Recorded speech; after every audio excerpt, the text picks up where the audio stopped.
Il y a une notion intéressante qui va concerner en fait la perception de notre réalité. C'est-à-dire qu'en fonction de qui je suis, de mon histoire, de comment je suis à un instant T, en fonction de mes croyances, en fonction de ma culture, en fonction de ma sensibilité par rapport au monde, par rapport à mes émotions, eh bien, la réalité, les problématiques que je vais pouvoir vivre, en fait, elles vont être différentes en fonction de tous ces paramètres qu'on va appeler en programmation neurolinguistique les filtres. D'accord? Donc, en fait, les filtres, c'est ce qui va, en fait, donc filtrer la réalité du monde avec finalement ma perception de ce monde. D'accord? Ce qui peut être intéressant, par exemple, c'est au niveau des animaux et des humains. Si on prend par exemple les chiens, ils vont avoir des filtres différents par exemple que les humains. Si on pense par exemple notamment, c'est assez connu, les sons, d'accord? Les chiens en fait vont entendre des ultrasons, d'accord? C'est-à-dire des sons qui pour nous en tant qu'humains ne sont pas perceptibles, ou peut-être une certaine catégorie de personnes peut-être qui peuvent avoir cette sensibilité ou cette faculté, ça c'est possible, mais la plupart des humains ne vont pas entendre en fait ces sons alors que les chiens vont entendre ces sons. Donc ce qui peut se passer, c'est que finalement pour un humain, par exemple, ça peut être le silence, d'accord, alors que pour le chien, en fait, il peut y avoir un bruit, voilà, très puissant ou très fort, d'accord. Et finalement, donc, le chien ou l'humain ne va pas vivre la même réalité. Donc ça, voilà, c'est un exemple pour bien comprendre que la nature des filtres va faire qu'on ne va pas percevoir la même réalité. Et c'est ce qui va se passer donc avec les différents humains, d'accord, les différentes personnes, c'est-à-dire que on ne va pas avoir les mêmes filtres que notre voisin, que notre compagne, que notre mari, que nos enfants, que nos parents, d'accord? Il y aura certainement au niveau par exemple d'une famille des filtres justement assez similaires qui vont être liés par exemple à l'éducation, qui vont être liés à la culture, mais il y aura aussi tout un tas de filtres personnels par rapport à ma sensibilité qui est propre, par rapport à ma façon de peut-être de percevoir les choses, en fonction de mes sens, en fonction de ce que je crois moi personnellement.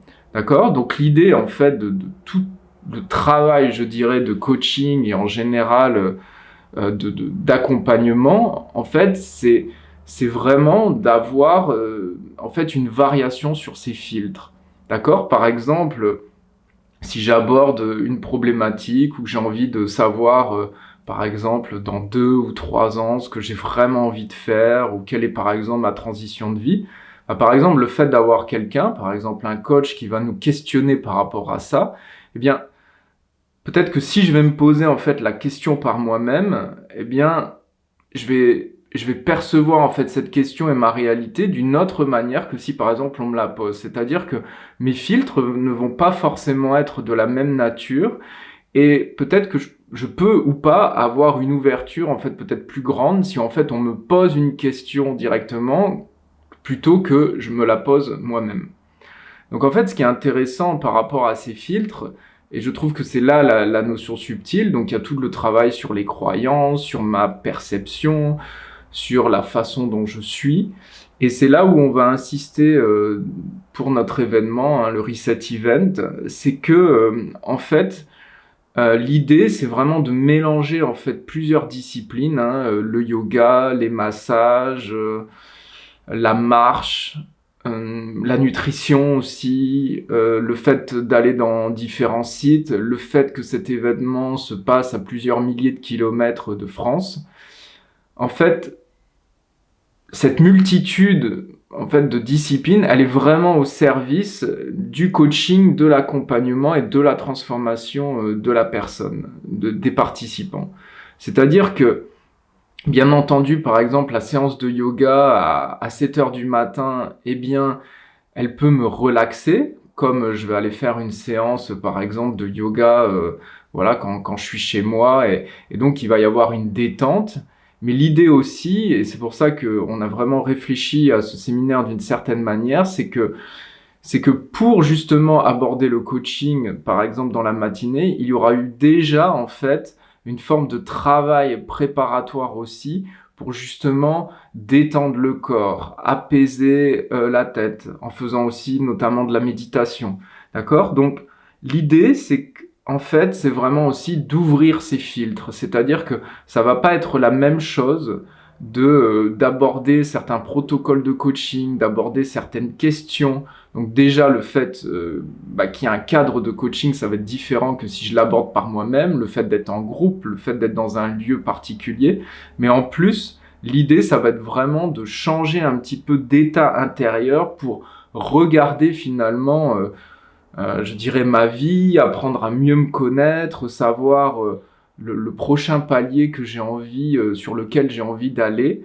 Grâce finalement à ces multidisciplines, ça va vraiment permettre d'ouvrir davantage en fait ces filtres et cette réalité. C'est pour ça que c'est pas un hasard, c'est pas un séminaire qui se fait d'une manière, je veux dire, linéaire, c'est-à-dire telle discipline après telle discipline après telle discipline. L'idée, c'est vraiment d'avoir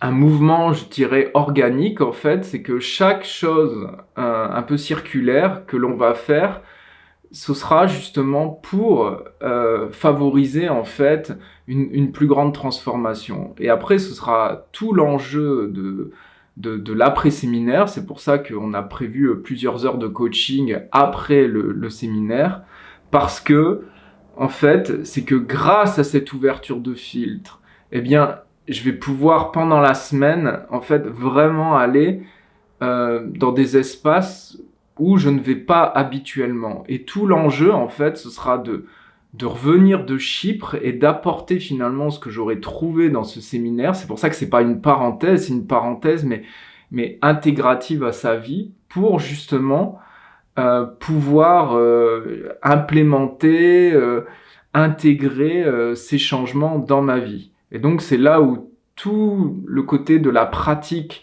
pendant une semaine va permettre justement d'avoir une certaine routine, d'avoir une certaine hygiène de vie, et ce sera tout l'enjeu en fait des participants, c'est de revenir et d'appliquer un maximum finalement je dirais de routines, d'habitudes qui me correspondent. C'est-à-dire, qu'est-ce que j'ai envie de prendre de ça, qu'est-ce que j'ai aussi envie de transformer par rapport à ma vie concrète. Et donc, ce sera vraiment ça l'enjeu, c'est-à-dire moi, je suis convaincu de la transformation à Chypre, de l'ouverture, vu le cadre, vu les protocoles, vu la puissance de l'accompagnement. Ça, j'en suis convaincu pour l'avoir vécu plusieurs fois, d'avoir organisé des week-ends, déjà des voyages de cette nature.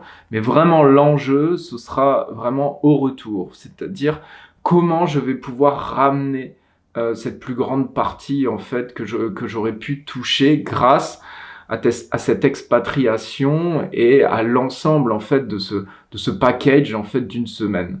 Et ce sera vraiment ça la différence aussi par rapport à un coaching plus classique. Comme moi, par exemple, quand je vais faire des séances individuelles ou même un week-end exclusivement de coaching, eh bien, il n'y aura pas ces mêmes aspects en fait que l'on va trouver à plusieurs milliers de kilomètres, le fait que ce soit une semaine et d'avoir autant en fait de disciplines différentes aussi autour de cet accompagnement, le fait aussi d'être à plusieurs coachs.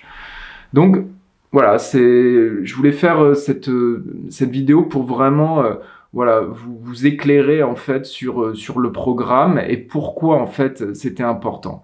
Donc pensez aussi hors de ce programme que vraiment avoir une discipline quotidienne, de pouvoir avoir ces ouvertures pour justement aborder de différentes manières en fait une problématique ou de vouloir aller, je dirais, un palier plus élevé, parce que n'oublions pas que le coaching, c'est pas juste pour résoudre des problématiques. J'aime bien revenir au sport et à l'essence du coaching sportif. D'accord, si un tennisman est peut-être 20e mondial, d'accord, il a un super coup droit, il a un super revers, il a un super service, c'est-à-dire qu'il n'a pas de problème en tant que tel. Par contre, si son objectif c'est d'être parmi les 5 meilleurs mondiaux, eh bien peut-être qu'il doit changer de coach, peut-être que il doit avoir un coach de tennis qui va lui permettre en fait, d'accord, d'aller chercher de la précision pour pour gagner ses 15 places, par exemple, au rang mondial, et pour exceller dans son jeu. Donc ça, c'est aussi important de le redire, c'est que le coaching est là aussi pour aller vers de l'excellence. Et c'est pas seulement pour débloquer des problématiques, même si c'est souvent une grande partie du coaching, d'accord? Donc si tout va bien dans votre vie mais que vous avez voilà une forme d'ambition, une certaine vision pour vous-même, que vous aimez le développement personnel et je dirais humain, que vous êtes dans l'évolution, eh bien c'est complètement adapté pour aller justement toucher une meilleure excellence.